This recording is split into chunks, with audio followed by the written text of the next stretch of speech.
या देशाचा संप्रदायवाद संपवायचा असेल, या देशामध्ये समतेचं, ममतेचं, बंधुत्वाचं, न्यायाचं आणि माणुसकीचं राज्य निर्माण करायचं असेल तर खऱ्या अर्थानं नवनीत राणासारख्या आपल्या उमेदवाराला लोकसभेत पाठवणं अत्यंत आवश्यक आहे. लोकशाहीचं रक्षण करण्यासाठी देवेंद्रजी,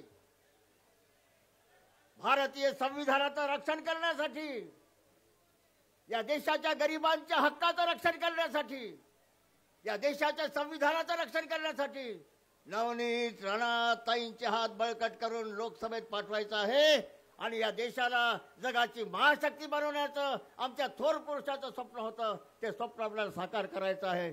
थोर पुरुषाचं स्वप्न साकार करण्यासाठी तुमच्या एकजुटीची ताकद, एकजुटीची शक्ती, एकजुटीचा आशीर्वाद नवनीत राणाताईंना द्या आणि प्रचंड मताधिक्याने विजयी करून लोकसभेत पाठवा अशी सर्वांना आग्रहाची विनंती करून याच ठिकाणी थांबतो. धन्यवाद. जय भीम, जय भारत. युवा स्वाभिमान पक्षाचे अध्यक्ष आणि बडनेराचे लोकप्रिय आमदार रवीजी राणा यांना मी विनंती करतो की त्यांनी या ठिकाणी आपलं मनोगत व्यक्त करावं.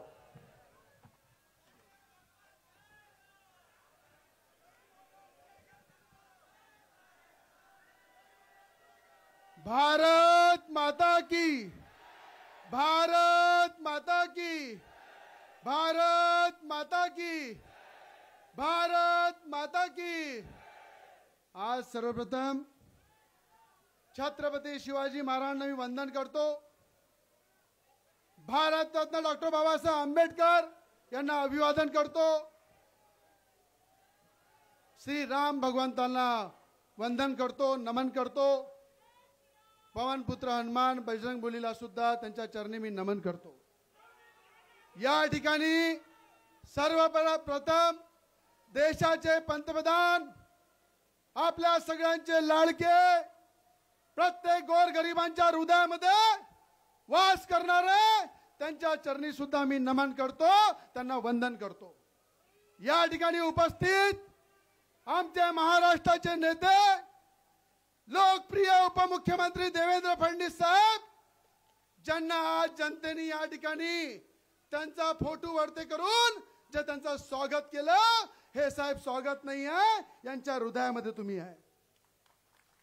आणि या ठिकाणी मी तमाम अमरावती जनतेच्या वतीनं त्यांना मनापासून त्यांचं स्वागत करतो आणि अभिनंदन करतो की या ठिकाणी मोदीजींनी आणि देवेंद्र फडणवीस साहेबांनी नवनीत राणाला संधी दिली, त्याबद्दल अमरावतीकरांच्या वतीने त्यांचा आभार व्यक्त करतो. या ठिकाणी उपस्थित महाराष्ट्राचे लाडके, वन पूर्ण महाराष्ट्रामध्ये फिरणारे, या महाराष्ट्राच्या कानोकोपऱ्यामध्ये भाजपचा प्रचार करणारे, मोदीजींच्या योजना पोहोचवणारे लाडके प्रदेश अध्यक्ष चंद्रशेखरजी बावनकुळे यांचं सुद्धा मी स्वागत करतो. या ठिकाणी उपस्थित आदरणीय बोंडे साहेब आहे, आदरणीय आमचे कवाळे साहेब आहे, सचिन भाऊ आहे, आमचे तळस साहेब आहे, आदरणीय आमचे शहर अध्यक्ष प्रवीण भाऊ पोटे या ठिकाणी उपस्थित आहे, जगदीश भाऊ गुप्ता आहे, आमचे प्रताप दादा अडसळ आहे, अनेक या ठिकाणी आमचे देशमुख साहेब आहे, माजी आमदार या ठिकाणी अनेक या ठिकाणी उपस्थित. सगळ्यांचे नाव मी घेणार नाही, पण सगळ्यांच्या चरणी मी नमन करतो, सगळ्यांचा आशीर्वाद घेतो. या ठिकाणी मी जास्त काही बोलणार नाही, पण भाऊ, ज्यांचा विषय आज इथे कवाळे साहेबांनी काढला, ज्यांनी मला भाऊनी सांगितलं जेव्हा एखादं लग्न असते तर नवरीच्या परिवाराने शांत राहिलं पाहिजे, सगळ्यांचं स्वागत केलं पाहिजे, सन्मान केला पाहिजे आणि सगळ्यांसोबत नम्र राहिलो पाहिजे. पण या ठिकाणी लक्षात ठेवा, रवी राणा कधी 24 घंटे झुकला राहते. गोर गरिबांसमोर, आमच्या बहिणींसमोर, आमच्या युवकांसमोर आणि बुजुर्गांसोबत आणि बेलघाटच्या आदिवासी कुटुंबांसोबत सुद्धा रवी राणा झुकला राहते, झुकत राहील. पण या ठिकाणी आपल्याला एवढंच सांगतो की यावेळेस खासदार नवनीत राणा या जिल्ह्यामध्ये पुन्हा फॉर्म भरणार आहे. आणि हा फॉर्म नाही भाऊ, हे विजय रॅली आहे. या विजय रॅलीचं स्वागत कोणा कापऱ्यामध्ये हे फक्त ट्रेलर आहे.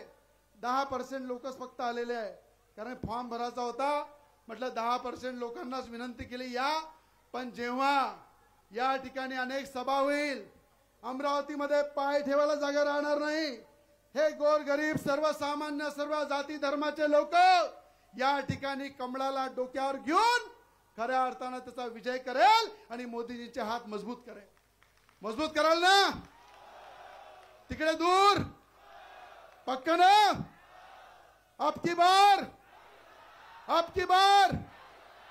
आणि ज्यांनी 2 दिवसाआधी फॉर्म भरला त्यांना सांगणं की या ठिकाणी ही जनता जो है देख लो आंखों से और कमल खिलेगा लाखों से. कमल खिलेगा लाखों से. आणि या ठिकाणी सगळे म्हणतात रवी राणा भाजप सोबत कोण आहे. अरे मला सांगा, या देशामध्ये जर आपण जन्मलो, ज्या देशाच्या पंतप्रधानांनी या देशाला कुटुंब समजलाय, ज्या देशाच्या पंतप्रधानांनी अहोरात्र जीवन या देशासाठी दिलेलं आहे, जर त्या देशाच्या पंतप्रधानासाठी जर मी सोबत नाही राहिलो तर या देशामध्ये राहून माझा उपयोग नाही. अरे रवी राणाच्या रक्तामध्ये गोरगरिबांची सेवा करणं, गोरगरिबांच्या न्यायासाठी लढणं, गोरगरिबांच्या हक्कासाठी कुठल्याही स्तरावर जाऊन त्यांना न्याय देणं या रवी राणाच्या रक्तामध्ये.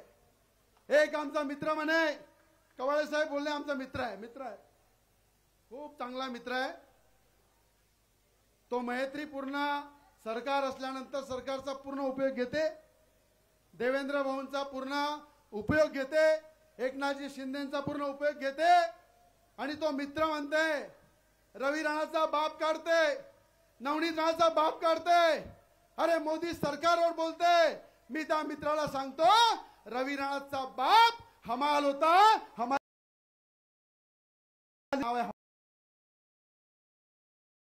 नवनीत राणाचा बाप तो माजी सैनिक होता, त्या बॉर्डरवर लढला, अनेकांची सुरक्षा केली, सेवा केली. तो नवनीत राणाचा बाप.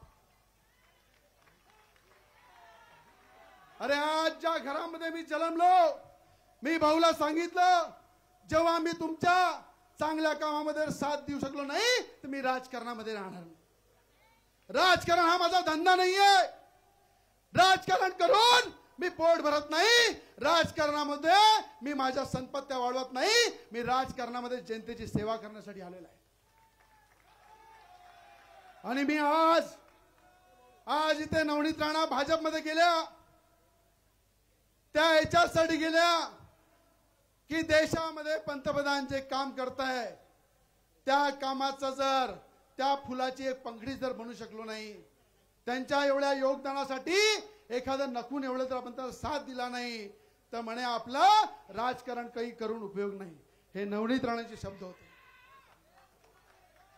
अरे रवी राणाला म्हणतात की मोठी संपत्ती आहे.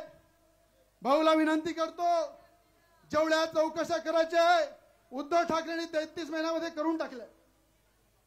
33 महिन्याच्या सरकारमध्ये हेच आमचे भाऊ, आमचे मित्र तिथे मंत्री होते, कामगार मंत्री होते, महिला बाल कल्याण मंत्री होते,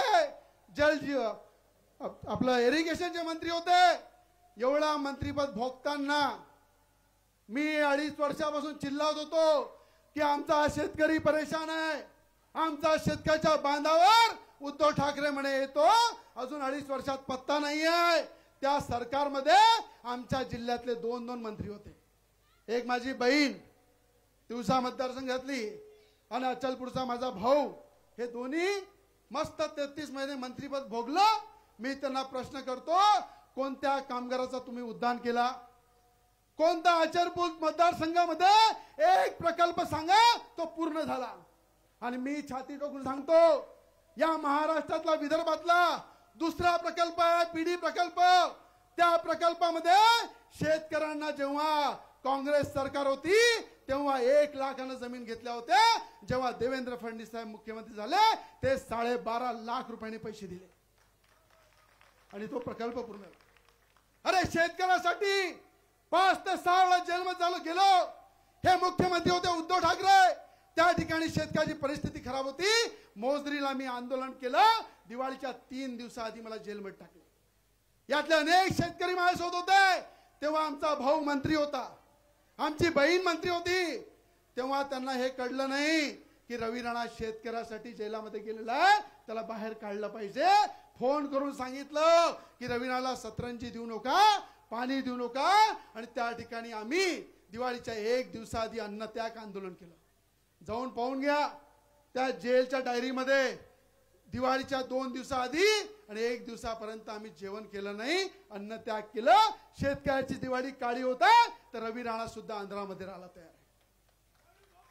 आणि त्या ठिकाणी ते बोलले नाही, त्या ठिकाणी त्यांनी एक शब्द काढला नाही. अरे या ठिकाणी मेलघाट मध्ये आम्ही होळी करायला जातो. आता होळीच्या दिवशी 3 कुटुंब त्या ठिकाणी रस्त्यावर ऍक्सिडेंट मध्ये मरण पावले. या ठिकाणी तुम्ही पाहिलं, या ठिकाणी त्या ठिकाणी दादरामध्ये जे कुटुंबाचा मृत्यू झाला त्यांच्या त्या ठिकाणी पूर्ण परिवार खतम झाला. फक्त त्या ठिकाणी 2 मुली होत्या, लहान लहान. त्यांचा करणारं कोणी नव्हतं. तिथली मय्यत मध्ये सुद्धा मी केली. तिथली त्याचा जो काही त्यांचा त्या महिलेचा पूर्ण जो 10 दिवसाचा खर्च आहे तो केला. आणि त्या दोन्ही मुलींना आम्ही दत्तक घेतलं की त्या मुलीचं कुटुंबाचं पूर्ण पालन पोषण करू. या ठिकाणी त्याच मेलघाट मध्ये त्याच दिवशी 2 लहान मुलं आणि त्यांचं कुटुंब रस्त्यामध्ये खतम झालं. त्या कुटुंबामध्ये भाऊ फक्त 85 वर्षाचे आई वडील होते. ते कुटुंब झोपडीमध्ये राहत होतं. त्यांना कोणी मागे पुढे नव्हतं. त्या कुटुंबाचं घर नवनीत राणांनी स्वतःच्या पगारातून बांधून देण्याचं काम सुरू केलं आणि त्या कुटुंबाची पालन पोषणाची जबाबदारी घेतली. या ठिकाणी मेलघाट मध्ये परतवारच्या पायथ्याशी मागे माझी सैनिक बॉर्डर मरण पावला. त्या ठिकाणी नवनीताच्या पगारामधून त्यांना घर बांधून दिलं, घर बांधण्यासाठी पैसे दिले. या ठिकाणी मातंग समाजाचा कार्यकर्ता जो खऱ्या अर्थाने भीक मागून त्या ठिकाणी आपलं पोट भरत होता, मागच्या दहीहंडीला देवेंद्र फडणवीस साहेबांच्या हातून त्याला चाबी दिली, तो राहायला गेला आपल्याकडे. असे अनेक कुटुंब ज्या आमच्या ताई आहे त्यांच्या मोजरीमध्ये सुद्धा नवनीत राणाचे हात पकडून एक म्हातारी बाई घरी घेऊन गेली. तिला झोपायला जागा नव्हती, ते घर नवनीत राणांनी बनवून दिलं. अरे ही संपत्ती माझी आहे, या गरिबांचे घर माझे आहे. तुमच्या 33 महिन्याच्या सरकारने माझ्या नखूंपासून तर केसापर्यंत पूर्ण चौकशा लावल्या होत्या. तुम्ही तेव्हा माझं काही बिघडू शकले नाही. आता इथं खोटं बोलता पण रेटून बोलता. हे सगळ्या जनतेला करते. एकच नारा आहे त्यांचा भाऊचा आमच्या की नवनीत राणाला पाळायचं आहे. अरे नवनीत राणाला पाळायचं आहे तर निवडून कोणाला आणायचं आहे? फक्त नवनीत राणाला पाळायचं आहे. अरे काँग्रेसची बी टीम झालेली आहे आणि पूर्ण महाराष्ट्रामध्ये कवाडे साहेब जो आमचा भाऊ आहे तो तोडीबाज म्हणून ओळखल्या जाते. त्याला सेटलमेंट कमिशनरचे एखादं पद असेल तर द्या लागते. जिथं कुठं पैशाचा मामला आला तर हा मदत पडते आणि त्याचं सेटलमेंट करते. आणि मला सांगते, अरे आज अचलपूर मतदारसंघामध्ये त्या ठिकाणी आरोग्य केंद्रामधल्या टीनाला मोठमोठे छिद्र आहे, डॉक्टर नसते, औषधी नसते, शाळा तिथे त्या ठिकाणी मुलांना शिकण्यासाठी नाही आहे. अरे आपला अचलपूर मतदारसंघ सोडून हा माणूस मराठवाडा पश्चिम महाराष्ट्रामध्ये दिवा लावते. आपल्या ठिकाणी अंधार आहे आणि उजेड दुसऱ्याला देत आहे. अरे आपलं पहिले घर जप करा, स्वतःचं ठेवाचं झाकून आणि दुसऱ्याचं पाचं वाकून. या स्वभावाचा माणूस हा त्या ठिकाणी खऱ्या अर्थानं खोटा बोलते. मला एवढंच सांगायचं आहे की संविधानाच्या नावावर खूप राजकारण होते, पण मला माहित आहे आंबेडकरी जनता ज्या डॉक्टर बाबासाहेब आंबेडकरांना मी गुरु मानतो. मला असं वाटते या बंडेरा मतदारसंघामध्ये जेवढे विहार, जेवढे बाबासाहेब आंबेडकरांचे सौंदर्यीकरण या महाराष्ट्रामध्ये कोणी केले नसेल ते आम्ही केले. आणि मला गर्व आहे मी ज्यांच्या सोबत आहे असे आमचे देवेंद्र फडणवीस साहेब यांनी भीम टेकडीसाठी 15 कोटी रुपये दिले आणि ते काम पूर्ण झालं. भीम टेकडीसाठी ज्या ज्या ठिकाणी विहार आहे, बाबासाहेब आंबेडकरांचा पुतळा आहे, त्याच्या सौंदर्यीकरणासाठी या संपूर्ण जिल्ह्यामध्ये आमच्या सरकारने पैसे दिले आणि त्यामध्ये अव्वल नंबर आमच्या उपमुख्यमंत्र्यांनी पैसे दिले। या ठिकाणी मला एवढंच सांगायचं आहे, 1952 मध्ये जेव्हा बाबासाहेब आंबेडकर मुंबईवरून लढले तेव्हा पाळण्याचं काम कोणी केलं तर काँग्रेसने केलं। त्याचप्रमाणे या ठिकाणी भारतरत्न डॉक्टर बाबासाहेब